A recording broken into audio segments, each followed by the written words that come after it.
मैं यहीं का रहवासी हूँ, ये गोल्डन नेस्ट में रहता हूँ, साईं बाबा मंदिर। मेरा नाम श्री नारायण द्विवेदी है। और इस होल्डिंग के विषय में तो मेरा पहला ऑप्शन है कि यहाँ पे लगाना ही नहीं चाहिए, क्योंकि ये चौराहा है और चौराहे से अनेक गाड़ी यहाँ गुजरती रहती है। कल जैसा आपने देखा घाटकोपर में होल्डिंग गिरा, उसमें कई लोग दब गए और कई घायल हुए हैं, कई की जान भी शायद गई होती है। मेरे को पक्का जानकारी नहीं है, लेकिन ऐसा न्यूज़ में दिखा रहा कि कई लोगों की जान चली गई है। तो सर्वप्रथम मीरा भाईंदर महानगर पालिका को पहले इस होल्डिंग की जांच होना चाहिए कि ये लीगल है कि अनलीगल है। यदि लीगल है या तो भी इसको यहाँ पे नहीं लगाना चाहिए, चूँकि इसमें इलेक्ट्रिक का पोल है। आप देखेंगे बिजली का हाई टेंशन बाहर गया है। मान लीजिए कल बाई चांस तूफान आता है और तूफान आने के कारण ये होल्डिंग नीचे गिरता है, उसमें यदि वाहन जाते जाते गुजरते रहते उनके ऊपर गिरे और उनकी जान चली जाएगी, इससे इसका जिम्मेदार कौन लेगा? ये प्रशासन मीरा भाईंदर क्या इसकी जिम्मेदारी लेगी? सर्वप्रथम ये मेरा है, तो इसका पहले यहाँ से निकालना चाहिए। नेताओं के लिए काफी अच्छा हवामान है क्योंकि चुनाव चल रहे हैं, मगर लोगों के लिए हवामान खराब है क्योंकि लोगों की जाने जा रही है। नमस्कार, मैं हूं केतन बारिया, आप देख रहे हैं हमको पूछेंगे। दर्शकों, आपको बता दूं कि कल पूरे महाराष्ट्र में अलग अलग जिले में कहीं तेज बारिश हुई, जिससे चलते किसानों का भारी भरकम नुकसान हुआ। तो कहीं आंधी की तेज हवा चली, जिससे कई लोगों की जाने गई। और उसमें मुंबई वडाला स्थित वडाला एरिया में एक बड़ा सा होर्डिंग जो था वो कई लोगों पर गिरा, जिससे कई लोग जो जख्मी हो गए और 9 से 10 लोगों को मरने की खबर सामने आई है। और इस पूरे हादसे का संज्ञान लेते हुए महाराष्ट्र के मुख्यमंत्री एकनाथ शिंदे ने जो है पूरे वाकये पर जो है एक कमेटी की जांच कमेटी रची है, जिसको उसको जांच के आदेश दिए। और मुंबई महानगर पालिका ने भी अपने अधिकारियों को अपने बस्ते में रखकर ठेकेदार के ऊपर जो है कानूनी कार्रवाई करते हुए उसके जेल की सलाखों के पीछे डाल दिया। ऐसा कह सकते हैं कि उसके ऊपर एफआईआर करवा दी है। मगर क्या आपको ये लगता है कि सिर्फ इसमें ठेकेदार ही दोषी था? उस होर्डिंग लगाने के लिए जो परवानगी दी वो अधिकारी, वो विभाग, वहाँ के सर्वस्व मनपा आयुक्त क्या उसके जिम्मेदार नहीं थे? तो क्या मनपा आयुक्त पे भी महाराष्ट्र के मुख्यमंत्री कार्रवाई करेंगे या नहीं, ये तो आने वाला कल ही बताएगा। मगर इस हादसे से मीरा भाईंदर महानगर पालिका के कमिश्नर को भी कुछ संज्ञान लेना चाहिए, क्योंकि मीरा भाईंदर शहर जो है ये भी ऐसे हादसों और ऐसे खतरों से कुछ बचा हुआ नहीं है। यहाँ पर आप देख सकते हो कि मेरे पीछे ये एक होर्डिंग लगा हुआ है। ऐसे कई सैकड़ों होर्डिंग जो है मीरा भाईंदर शहर में लगे हुए, जो काफी ऊंचाई पर भी है। और यहाँ पर जो है पब्लिक की या गाड़ियों की हमेशा आवाज जावज चालू रहती है। और जिस तरह हवामान खाते ने अल्टीमेटम दिया है कि 2 दिन तक भारी वर्षा या तो आंधी तूफान चलने वाले, अगर वो आंधी तूफान इस एरिया में चले और कहीं ऊपर वाला ना करे, अगर ये होर्डिंग नीचे गिरता है तो उसके ऊपर आप देख सकते हो कि कहीं हाई वोल्टेज पावर के जो तार, यहाँ पे बिजली के तार लगे हुए हैं, ये तार के अगर टूटते हैं और कहीं गिरते हैं नीचे तो कई लोगों की जान मुंबई के मुझसे ज्यादा यहाँ पर भी जा सकती है। इसको नकारा नहीं जा सकता। और ऐसे में यहाँ देखा जाता है कि ये पूरे जो होर्डिंग सिस्टम है उसके ठेका देने के वक्त जो है इसके सारे प्रशासन ने जो इसके नियम बनाए हैं, जो जीआर निकाले, वो सारे को ताक पे रखकर ही जो है होर्डिंग का ठेका दिया गया है। बीच में चर्चा भी ऐसी चली थी कि महानगर पालिका रिवेन्यू कमाना चाहता है, डुबाना चाहता है, क्योंकि इससे पहले जो ठेका दिया गया था वो 90 रुपया प्रति स्क्वायर फीट महानगर पालिका को रिवेन्यू दे रहा था। अब बहरहाल जो ठेका यहाँ चल रहा है वो 40 रुपये में चल रहा है। तो लोगों में चर्चा थी कि ये जो ठेका जिसको दिया गया है, जो कंपनी, जो ठेकेदार है वो और अधिकारी, ये कहीं ना कहीं एक दूसरे से साठगांठ किए हुए हैं ताकि महानगर पालिका का भले नुकसान हो मगर इनका फायदा हो।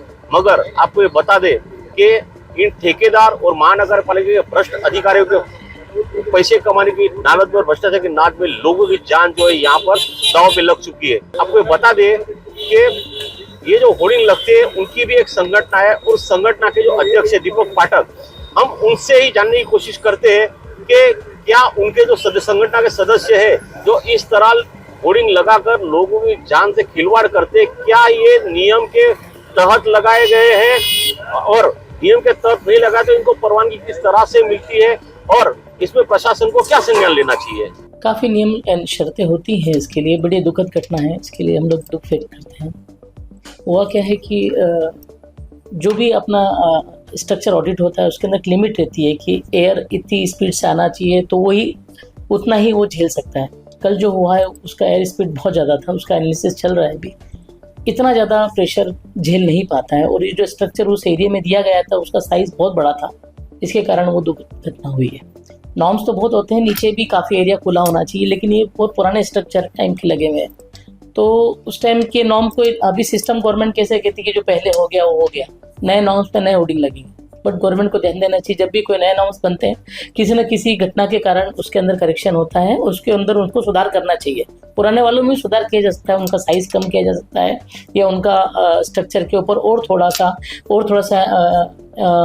एप्लीकेशन करना चाहिए, नया आयरन स्ट्रक्चर और लगाना चाहिए सपोर्ट करने के लिए। बट इंसान की जान से ऊपर और कोई चीज़ नहीं है, एक बड़ी दुखद घटना हुई। बिल्कुल हर साल स्ट्रक्चर ऑडिट होता है और उसी बेस पे एनएसओ दी जाती है, प्रक्रिया होती है। सर कैसा था, बीते साल से हम लोग होर्डिंग का टेंडर भरते थे, हमारा री टेंडर हुआ, कोविड के कारण डिले हुआ, फिर री टेंडर होने के बाद नया टेंडर लगा, मुझे मेरा 90 रुपीज़ के साथ टेंडर भरा, हाईएस्ट पेड था, सेकंड नंबर वाला काफ़ी नीचे था, ऑलमोस्ट हाफ के आसपास उसने टेंडर रेट भरा था। कोई नहीं कंपटीशन कर पाया। मुझे उस टाइम कमिश्नर साहब डोले साहब थे, उन्होंने बोला कि बुके वगैरह दिए, मैंने सत्कार किया, बोला आपने इतना अच्छा टेंडर का रेट भरा है। फिर उसके बाद सडनली मैंने उनसे फिर उनको फॉलो करना चालू किया कि सर मुझे वर्क ऑर्डर दिया जाता है कि मैं अपने होर्डिंग का काम कर सकूं, बट उन्होंने उस टाइम कुछ नहीं बताया मुझे, मेरे ना लेटर्स का आंसर दिया। उसके बाद मैं कोर्ट गया, कोर्ट जाने के बाद मुझे क्योंकि इन्होंने स्ट्रक्चर में ऐसा बोल दिया कि भाई अभी होर्डिंग कटेंगे, नए लोगों को हम टेंडर दे रहे हैं, तो नए टेंडर को उन्होंने बीओटी बेसिस पे नया टेंडर निकाला। बीओटी बेसिस ये सिस्टम होता है, built operate and transfer. Built operate and transfer generally concrete की बड़ी बड़ी इमारतों के लिए दिया जाता है, ऐसी चीज़ों के लिए दिया जाता है जो सालों साल गवर्नमेंट उसको यूज़ कर सके, एक सर्टेन टाइम तक उस पर टैक्स का बेनिफिट देते हुए एडवर्टाइजर को या जो भी बनाता है उसको थोड़ा सा बेनिफिट दी जाए, उसके बाद वो स्ट्रक्चर गवर्नमेंट यूज़ कर सके, उस बेनिफिट के हिसाब से उनको दिया था। बट यहाँ पे तो लोहा लंगड़ है, लकड़ी है, इसका कोई इतना लाइफ होता नहीं है। एक पॉलिटिकल मोटिवेशन के साथ ये इसका काम किया गया है। 3 टेंडर मंगाए गए जिसमें 2 टेंडर के पेपर बराबर नहीं है, ये पूरा ऑनलाइन पे दिखाता है कि एक का टेक्निकल टर्म बराबर नहीं था, एक का फाइनेंशियल बिड बराबर नहीं था, उसके बाद भी वो टेंडर एक सिंगल आदमी को अलॉट कर दिया जाता है बीओटी बेसिस पे। बीओटी बेसिस यहाँ पे मीरा भाईंदर रोड में आज तक कभी हुआ नहीं।